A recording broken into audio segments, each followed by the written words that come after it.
বিষয়টি হচ্ছে যে কোনো হত্যাকাণ্ড অনেক প্রশ্নের জন্ম দিয়ে দেয় এবং ওখান থেকে অনেক প্রশ্ন চলে আসে।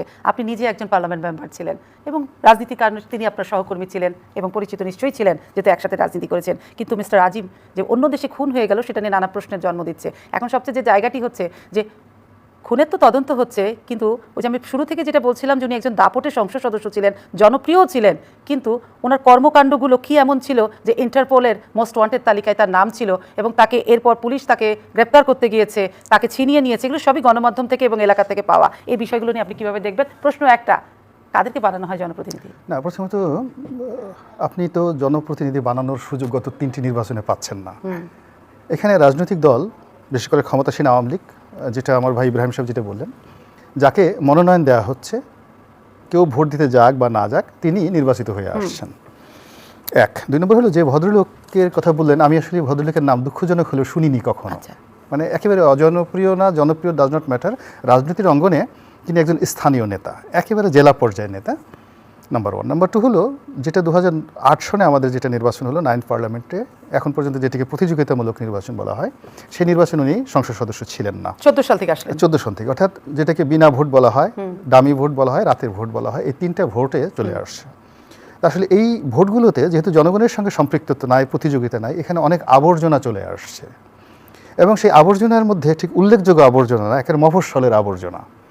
তো এই মফস্বলের একটা আবর্জনার বিরুদ্ধে যদি এরকম অভিযোগ আসে যে সেখানে 200 কোটি টাকার আন্ডারওয়ার্ল্ডের লেনদেন আছে, এই অনুল্লেখ্য ব্যক্তি যে আছে তার বিরুদ্ধে যদি আন্ডারওয়ার্ল্ডের ডন হওয়ার অভিযোগ আসে, তাহলে আমরা সমাজে যাদেরকে এই পার্লামেন্টে নামধারী বিনা ভোট, রাতের ভোট, দিনের ভোটে অন্য যে সকল যারা অভিযুক্ত লোকজন আসছে, তাদের দুর্নীতি এবং অনিয়মের পরিমাণটা এবং পরিধিটা কত বড়, এইটাই হলো এখানে প্রমাণ। 1 2 নম্বর হলো রাজনীতিতে যখন সত্যিকার অর্থে একটা সুষ্ঠু প্রতিযোগিতা থাকে, ভোট দেওয়ার সুযোগ থাকে, জনগণের অধিকার থাকে, ন্যায় বিচার, সুশাসন থাকে, বিশ্বাস করেন যে এই ধরনের লোকজন কিন্তু রাজনীতির ময়দানে দাঁড়াতেই পারে না, মানে ভোট চাওয়ার মতো অবস্থা হয় না। এই ভদ্রলোকের আরেকটা রিপোর্ট এসছে, দেখলাম যে আমি ঠিক ওরকম ডিটেলস দেখিনি, যে একটা হত্যাকাণ্ডের সঙ্গে তাকে সম্পৃক্ত করা হচ্ছে, তার বলা হচ্ছে আমার ছেলেকে তো মারাই হবে, কিন্তু চোখ দুটো কেন উঠিয়ে নেওয়া হলো? সম্ভবত সোহাগ হত্যাকাণ্ড। হ্যাঁ, সোহাগ হত্যাকাণ্ড। তো এরকম অনেক নির্মম ঘটনা সেখানে চলে আসছে এবং সরকারের জন্য এটা এই মুহূর্তে খুবই একটা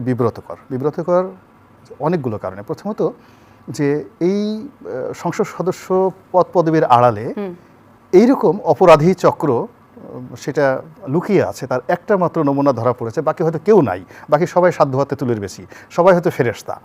হ্যাঁ, কিন্তু এই একটা লোক যেহেতু প্রকাশিত হয়ে এসছে, এখন সরকারের যারা সমালোচক তারা বলবে এরকম শত শত তোমাদের মধ্যে আছে। তার মানে জনপ্রতিনিধি সাইনবোর্ডটা ঝুরিয়ে, প্রকাশ্যে ঝুরিয়ে এরকম অনেক জনপ্রতিনিধি তাহলে আছে এরকম আন্ডারওয়ার্ল্ড কন্ট্রোল করছেন কিংবা কালো টাকা পাচার করছেন। এরকম ভাবে বলাটা আসলে সময় আসেনি, কিন্তু এখন সমালোচনা যেহেতু এতকাল কিন্তু এই কথাটা বলা হয়নি, যেহেতু এরকম একটা সময় আসছে, এখন যদি কেউ এই কথাটা বলে, যেমন আপনি প্রশ্ন করলেন সরকার বিরোধী একটা পক্ষ যদি এরকম বলে যে এরকম আরো অনেক আছে, এরকম একজন অজানা জেলা পর্যায়ের একজন সংসদ সদস্য যার ওই জেলার মধ্যে পরিচিতি জাতীয় পর্যায়ে নাই, তার বিরুদ্ধে যদি 1000 কোটি টাকার আন্ডারওয়ার্ল্ডের লেনদেনের অভিযোগ থাকে, তাহলে যারা মাফিয়া বলে কথিত তাদের বিরুদ্ধে তো লক্ষ কোটি টাকা পাচারের অভিযোগ আসবে, এর সাথে অমুক জড়িত তমুক জড়িত। এই বিষয়গুলো নিয়ে সরকারের জন্য একটা বিব্রতকর পরিস্থিতির সৃষ্টি হয়েছে। এখানে একটু থামাই, এই হত্যাকাণ্ড নিয়ে দুদেশ তোলপাড় চলছে, কথা হচ্ছে, সবাই, সরকারও একটা বিব্রতকর পরিস্থিতিতে আছে, সবচেয়ে বড় কথা, এবং দুঃখের একটা পরিস্থিতিতেও আছে যেহেতু পার্লামেন্ট মেম্বার মারা গেছে, খুন হয়েছেন। কিন্তু সেইখানে আমি যেটাকে জানতে চাই, আজকে ওবায়দুল কাদের সাহেব হয়তো সাংবাদিকদের প্রশ্নের উত্তরে বলেছেন যে তিনি অপরাধী না, তার বিরুদ্ধে কোনো ধরনের ডার্ক ওয়ার্ল্ডের সাথে সংযোগ ছিল কিনা, তার ব্যবসায়িক লেনদেন ছিল কিনা,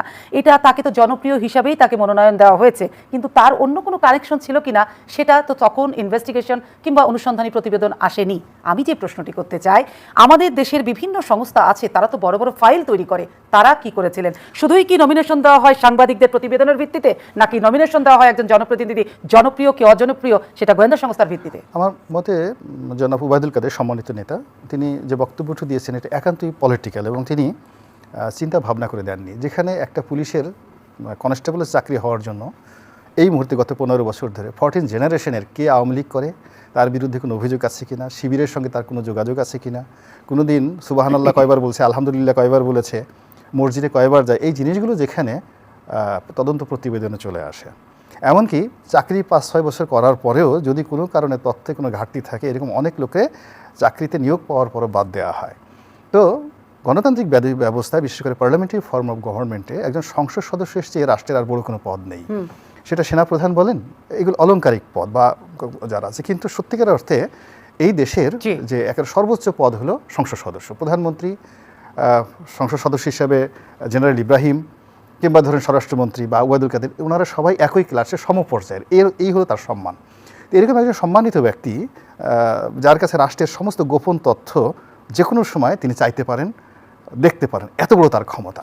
তো তিনি তার শুধুমাত্র জনপ্রিয়তা থাকবে, তার অপরাধের, তার শিক্ষা দীক্ষার চিত্র থাকবে না। চিত্র থাকবে না।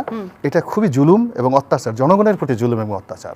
এবং এই রকম যদি একটা সিস্টেমের মধ্যে সত্যিকার অর্থে এখনও সরকার, এই যে ওবায়দুল কাদের যে কথাটা বলছেন, তার জায়গাতে যদি আমি হতাম, আমি প্রথমে তওবা আস্তাগফিরুল্লাহ বলতাম।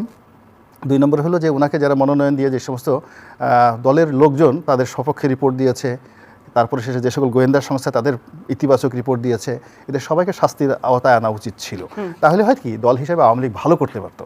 আর জনাব ওবায়দুল কাদের যে বক্তব্যটি দিচ্ছেন, এটা যদি আওয়ামী লীগের বক্তব্য হয় এবং এই ধরনের কথা যদি দল হিসেবে আওয়ামী লীগ ওন করে, তাহলে মিস্টার আনার, যিনি নিহত হয়েছেন, তার এই মতো মানুষ এখানে খুব পিনাট হিসেবে হবেন। ভবিষ্যতে এর সাথে বড় বড় দানব এই রাজনৈতিক দলগুলোর মধ্যে এমপি হিসেবে চলে আসবেন। ওবায়দুল কাদেরের বক্তব্য আমার কাছে এরকমই মনে হয়েছে।